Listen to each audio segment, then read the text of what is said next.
I've been a master my whole entire life since I've been a baby. This is the worst moment in the history of my life. Luka Doncic arrived in LA after being shockingly traded to the Los Angeles Lakers for Anthony Davis. Reportedly, Doncic was so upset that when he found out he was traded, he cried. But it wasn't just because he was leaving Dallas that caused him to be upset. Hey, what's happening, everyone? This is Swish Culture. Luka reportedly was very upset when he found out he was being traded. He had no prior knowledge and fully expected to be a Maverick for his entire career. After all, he just brought the franchise to its first NBA Finals in over a decade. Considering they'd gotten better year over year, the last step would be to win the championship with one more piece to contend. Unfortunately, the front office didn't see it that way. From a purely dollars and cents perspective, it can somewhat make sense if you don't take into account how integral Doncic is to the Maverick squad. Not only that, the value he brings and the number of fans he brought to the franchise are enough such that an earth-shattering move would leave Dallas fans in turmoil and the team itself upheaved.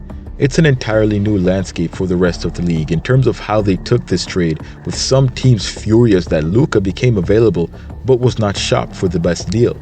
On top of that, there are some wild theories according to former NBA players as to why this deal went down to begin with. Stay tuned to find out what happened in the aftershock of the Luka Doncic trade, because this is about to get real interesting.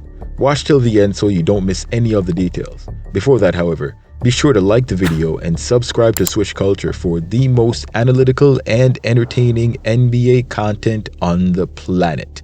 Now get ready. You're about to get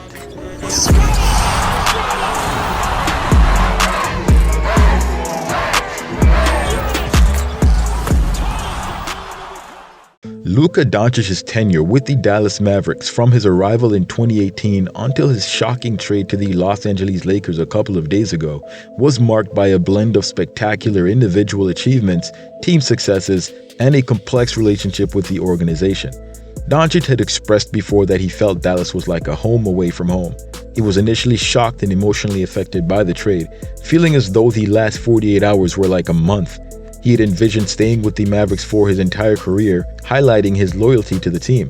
The trade came as a complete surprise, with media reports suggesting that he, along with other players and coaches, were not aware of the negotiations until after the deal was done. He was particularly in shock because it was rumored that Luka had just splurged on a $15 million mansion. The details surrounding that might be in doubt because it's claimed that he only closed on it about a week ago. That means records checks may not yet have it down. But if true, this makes it an even worse trade. In his introductory press conference with the Lakers, Doncic mentioned that he had to check if it was April 1st, obviously out of the shock of the situation. While the underlying concerns about Doncic's conditioning and the upcoming commitment to a Supermax contract extension might have been factors in the Mavericks' decision to trade him, it would seem there is more at play. We'll get to that later, but keep a footnote. Luka Doncic entered the NBA as a highly anticipated prospect. Selected third overall by the Atlanta Hawks in the 2018 NBA draft, he was immediately traded to the Dallas Mavericks in exchange for the draft rights to Trae Young and a future first-round pick. This trade would prove to be one of the most pivotal moments for the Mavericks franchise in recent history. In his rookie season, Doncic made an immediate impact, averaging 21 points, 8 rebounds, and 6 assists per game, leading to his selection to the All-Rookie First Team and winning the NBA Rookie of the Year award. His European background combined with a maturity beyond his years allowed him to navigate the NBA's complexities with ease, and a beacon of hope for a franchise looking to rebuild after Dirk Nowitzki's legendary career. From his second season onward, Doncic began to ascend. He became the face of the Mavericks, displaying an all-round game that was rare for someone as young as he was. His ability to score from anywhere on the court, combined with his vision and passing, made him one of the league's most versatile players, averaging 29 points, 9 rebounds, and 9 assists, securing his first All-NBA First Team nod. He led the Mavericks to the playoffs, where they were eliminated in the first round, but not before Doncic showed he could perform under pressure. Despite a shortened season due to the global health crisis in his third year, Doncic's stats remained elite with 28 points, 8 rebounds, and almost 9 assists, earning him another All-NBA First-Team selection. The Mavericks finished with a strong record, but fell in the first round of the playoffs, again highlighting the need for a better supporting cast around Doncic. In his fourth year, Doncic not only cemented his status as one of the best players in the league, but also led the Mavericks to the Western Conference Finals. his performance was otherworldly, averaging 36 points, 10 rebounds, and over 6 assists in the playoffs, showcasing his ability to elevate his game when it mattered most. However, they were swept by the eventual champions, underscoring the need for more depth and experience. Doncic, however, wasn't swayed and continued his MVP caliber play, finishing third in MVP voting with averages of 33 points, 9 rebounds, and 8.6 assists, guiding the Mavericks to a solid regular season, but an early playoff exit due to injuries and inconsistent play from teammates. The 2024 season was perhaps Doncic's peak with the Mavericks. He led the league in scoring with 34 points per game, alongside 9.5 rebounds and over 8 assists, leading the Mavericks back to the NBA Finals. Although they fell short against the Boston Celtics, Doncic's individual performance was historic, reinforcing his status as a franchise cornerstone. He was named to the All-NBA First Team again and was a finalist for the MVP, showcasing his consistency and growth. That led us to this current season, 2025. The season started with high expectations. However, subtle signs of friction began to emerge. Reports from last month suggested that Doncic was dealing with conditioning issues, an ongoing subplot since his early years with the team. Despite these challenges, he continued to perform at an elite level. The Mavericks made significant moves to bolster their roster, but underlying tensions were brewing. Doncic had hired his own support staff due to the firing of several training staff members with whom he had developed relationships, indicating a potential rift with the organizational management. Shortly thereafter, a couple of days ago, the basketball world was stunned when Doncic, alongside Maxi Kleber and Markieff Morris, were traded to the Los Angeles Lakers in exchange for Anthony Davis, Max Christie, and a 2029 first-round pick, among other assets. This move was unprecedented, not only because of Doncic's status as one of the league's best players, but also because it was made mid-season, something highly unusual for a player of his caliber. Discussions around the trade highlighted several reasons for the trade, the first being his conditioning and the contract.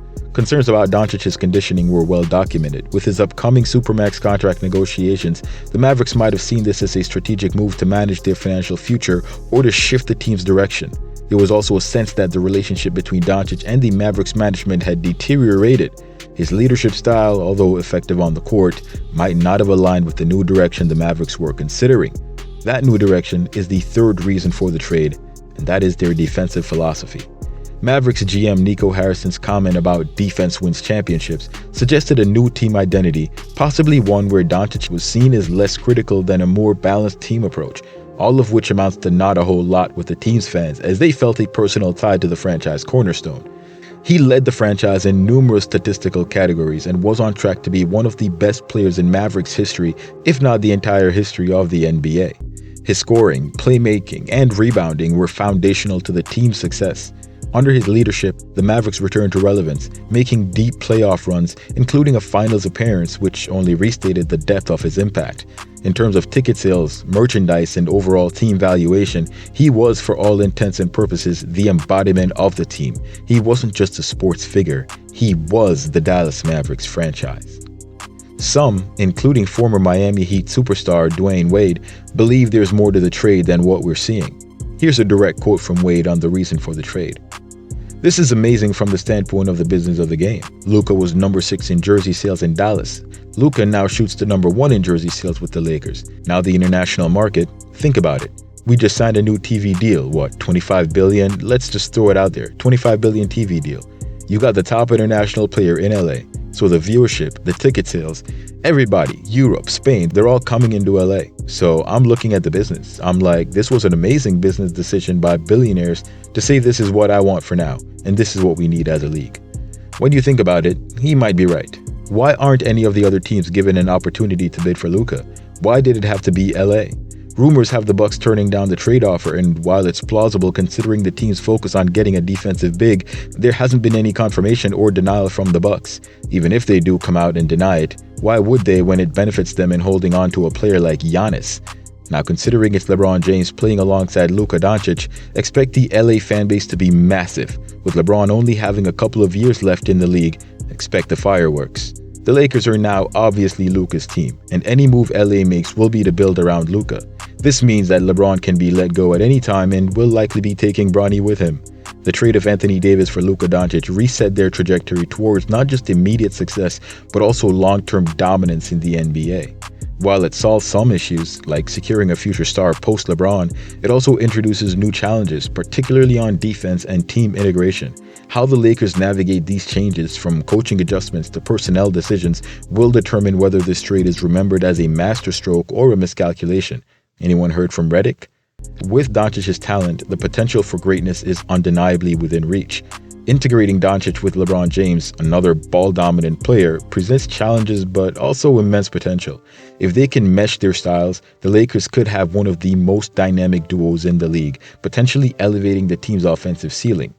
Anthony Davis was not only a scoring option, however, but also one of the best defensive players in the league, particularly at protecting the rim and switching on the perimeter, so his departure leaves a significant void in the Lakers' defensive strategy, especially in the paint. The Lakers would need to either adjust their defensive schemes or acquire new talent to compensate for Davis's absence. This might involve shifting towards a more perimeter-oriented defense or finding a new center who can anchor the defense, something they've indicated they're attempting to achieve with new interest in the Knicks' Mitchell Robinson. With Doncic, the Lakers would likely shift towards a more deliberate, possession-oriented offense, contrasting with the fast-paced style often seen with Davis's rim protection and athleticism. This could redefine how the Lakers play, focusing more on half-court sets, and as much as they'd like to avoid it, move on from AR-15 if they don't intend to trade LeBron. The team would need to adjust its roster to better complement Doncic's style, likely prioritizing shooters and players who can play off the ball. On paper, pairing Doncic with James makes the Lakers immediate contenders, given their combined offensive talents. However, their success would heavily depend on how quickly they can build chemistry and adapt defensively. The loss of Davis might make certain playoff matchups tougher, especially against teams with strong interior players or those who exploit the Lakers' weaker paint defense. Doncic is obviously the path for the Lakers beyond LeBron James' tenure, ensuring the team remains relevant in the post-LeBron era. His age and potential mean the Lakers can guarantee their future success while maintaining a strong current contender. Regardless of what happens with the Mavericks, the Lakers clearly won out having taken on Luka's contract, because the Mavs would have only been able to keep him by paying him $346 million. The Lakers will likely get all what he could have given the Mavs at a whopping $117 million savings. Luka is now qualified for a contract worth 5 years and $229 million. And a chip on his shoulder to help the league put another chip in the Lakers' pocket to keep the masses from realizing that Boston passed the Lakers in number of championships while LeBron was in LA. Either way, Luka's contract will be far from the biggest in the league, considering the superstar stud Jaylen Brown is still playing and earning $304 million. Are the Lakers winners or losers here? Let me know your thoughts. Post them in the comments below. Just don't forget to like the video, subscribe to the channel, and turn on all your notifications so you don't miss any of my latest uploads. Thanks for watching. Till next time, swish!